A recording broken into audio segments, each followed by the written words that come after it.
Hello everyone, मैं Arvind genuine classes में आपका स्वागत करता हूं। आज के इस वीडियो का टॉपिक है ब्लड यानी रक्त, और काफी इंपॉर्टेंट फैक्ट बताने वाला हूं जो आपके सभी कॉम्पिटिटिव एग्जाम में क्वेश्चन पुट अप होते हैं इस टॉपिक से, चाहे वो एसएससी की एग्जाम हो या बैंक की हो, रेलवे की हो, बहुत ज्यादा क्वेश्चन आते हैं। इस सीरीज में एक वीडियो बना चुका हूं विटामिन, जिसने अभी तक विटामिन नहीं देखा है वो जाके विटामिन वाला वीडियो देख सकते हैं। काफी इंपॉर्टेंट ट्रिक से मैंने आपको पढ़ाया है और आज का ये वीडियो 10 मिनट का होने वाला है। 10 मिनट में मैं ब्लड के जितने भी फैक्ट हैं वो आपको समझा दूंगा। आइए वीडियो को स्टार्ट करते हैं। तो आप सभी को पता है कि ब्लड जो है ये क्या होता है। सबसे पहला क्वेश्चन है ब्लड क्या है, व्हाट इज ब्लड। तो ब्लड एक तरल संयोजी उत्तक होता है। ब्लड एक तरल संयोजी उत्तक होता है, यानी लिक्विड कलेक्टिव टिश्यू होता है।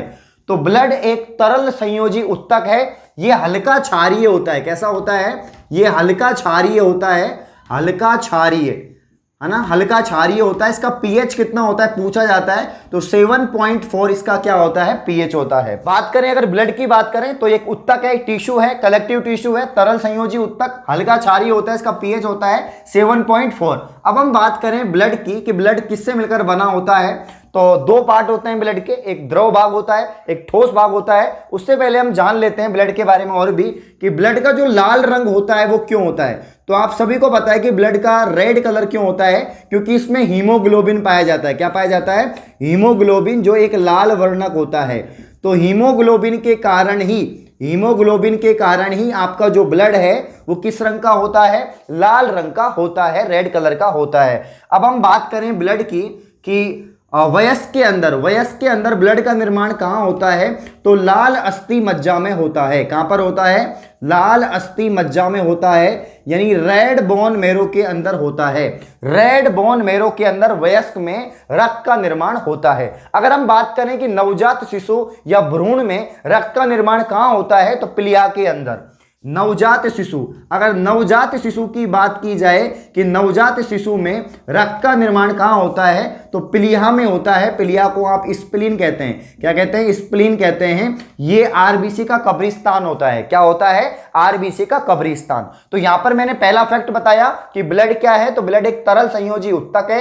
ये हल्का क्षारीय होता है। इसका पीएच होता है 7.4। ये लाल रंग का होता है क्योंकि इसमें हीमोग्लोबिन नामक लाल वर्णक पाया जाता है। अगला फैक्ट मैंने आपको बताया, वयस्क में रक्त का निर्माण लाल अस्थि मज्जा में यानी रेड बोन मैरो के अंदर होता है, और नवजात शिशु में प्लीहा के अंदर इसका निर्माण होता है। सबसे बड़ा क्वेश्चन पूछा जाता है कि लगभग कितना रक्त है एक वयस्क मनुष्य के अंदर, कितना रक्त होता है। तो लगभग यहां पर हो जाएगा कि वयस्क मनुष्य के अंदर, वयस्क ह्यूमन बीइंग के अंदर या मनुष्य के अंदर कितना रक्त होता है। तो यहां पर 5 लीटर, लगभग 5 लीटर के आसपास होता है रक्त। कितनी मात्रा होती है? लगभग 5 लीटर होती है। अब यहां पर पूछा जाता है, एक और क्वेश्चन पूछा जाता है, रक्त का कार्य क्या होता है। तो रक्त के बहुत सारे कार्य होते हैं। रक्त एक वाहक का काम करता है। जो बॉडी में ऑक्सीजन चाहिए होती है, उस ऑक्सीजन और CO2 का ट्रांसफर करने का काम या ट्रांसपोर्ट करने का काम करता है। O2 CO2 का विनिमय और परिवहन का काम करता है रक्त। इसके अलावा उत्सर्जी पदार्थों का निष्कासन का काम करता है रक्त। टेम्परेचर को कंट्रोल करने का काम करता है रक्त। और भी काफी सारे काम होते हैं। उत्सर्जी पदार्थों का निष्कासन हो गया। रक्त का जो काम है मोस्ट ऑफली वो है O2 CO2 का परिवहन करना। इसके अलावा एक और इसका इंपॉर्टेंट काम है, और रक्त का जो कार्य होता है मोस्ट इंपॉर्टेंट, वो है प्रतिरक्षा का निर्माण करना, यानी इम्यूनिटी सिस्टम डेवलप करना। अब यहां पर हम देखेंगे कि ब्लड को 2 पार्टों में बांटा जा सकता है। तो यहां पर मैं साइड में आप देख रहे हो, ब्लड को मैं 2 भागों में बांट दूंगा, और एक भाग इसका होता है और वो होता है ठोस भाग यानी सॉलिड पार्ट। एक इसका भाग हो गया ठोस भाग, दूसरा इसका भाग हो गया द्रव भाग। 2 इसके भाग होते हैं, एक तो ठोस भाग होता है, एक द्रव भाग होता है। यानी ये तो सॉलिड पार्ट है और ये लिक्विड पार्ट है। लिक्विड पार्ट को हम प्लाज्मा कहते हैं। क्या कहते हैं इसको? प्लाज्मा। लिक्विड पार्ट को हम प्लाज्मा कहते हैं। क्या बोलते हैं? प्लाज्मा। तो लिक्विड पार्ट को प्लाज्मा कहते हैं।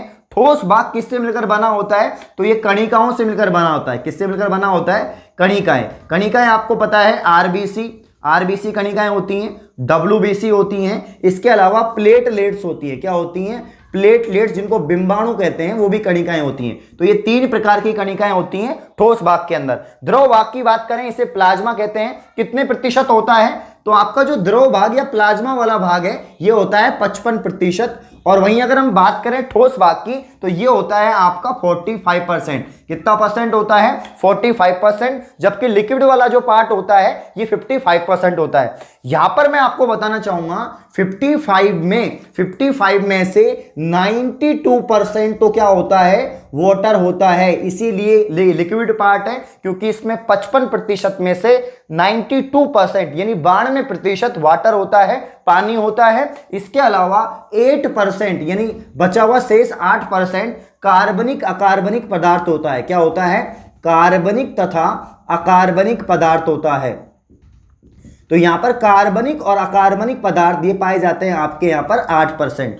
तो हमने प्लाज्मा वाले भाग को दो भागों में डिवाइड कर दिया। इसमें 92% वाटर होता है और 8% अकार्बनिक और कार्बनिक पदार्थ होते हैं।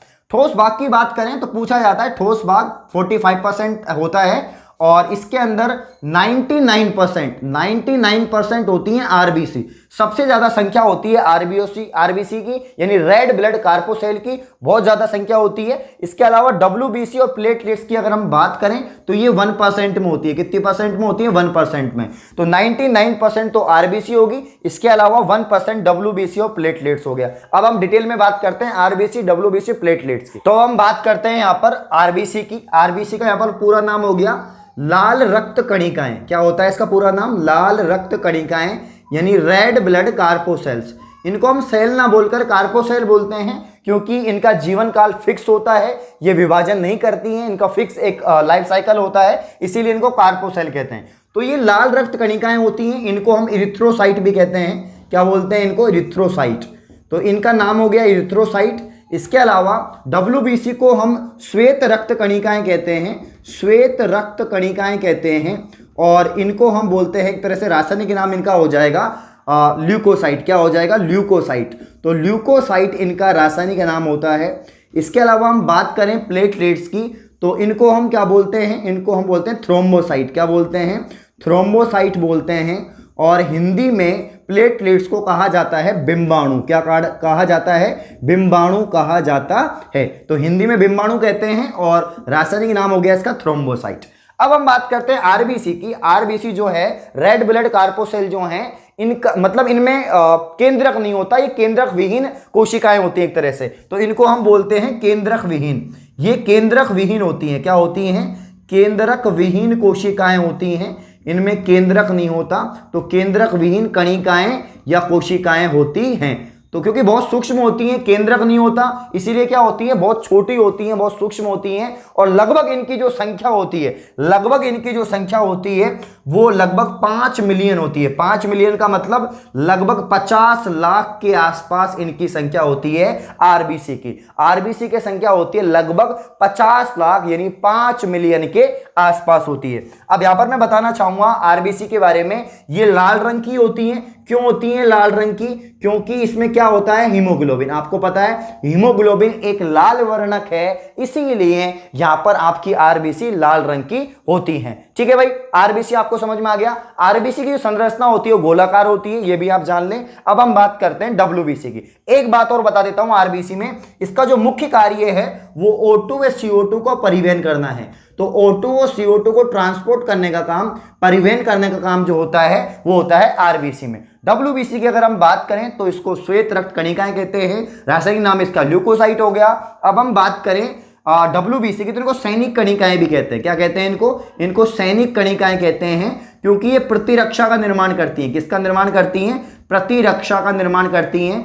जिस प्रकार से बॉर्डर पर हमारी जो इंडियन फोर्स है वो हमारी रक्षा करती है पूरे देश की, उसी प्रकार से हमारी शरीर की जो रक्षा होती है वो आरबीसी करती है, सॉरी डब्ल्यूबीसी करती हैं, यानी व्हाइट ब्लड कार्पोसेल करती हैं। इसीलिए इनको हम सैनिक कणिकाएं या फोर्स सेल भी कहते हैं। तो प्रतिरक्षा का निर्माण करती हैं। किसका निर्माण करती हैं? प्रतिरक्षा का निर्माण करती हैं। दो प्रकार से हम इनको बांट सकते हैं। एक तो होती है यहाँ पर दो प्रकार से इनको बांटेंगे, एक तो कणिकाणु, एक अकणिकाणु, दो प्रकार से इनको बांट देंगे। इसके अलावा इनमें केंद्रक उपस्थित होता है। तो यहां पर डब्ल्यूबीसी में क्या होगा? केंद्रक उपस्थित होगा, इसमें केंद्रक पाया जाता है। अब बात करते हैं फाइनल में प्लेटलेट्स की। काफी इंपॉर्टेंट है प्लेटलेट्स, थ्रोम्बोसाइट कहते हैं। इसके अलावा मैं आपको बताना चाहूंगा रक्त का थक्का बनाने का काम।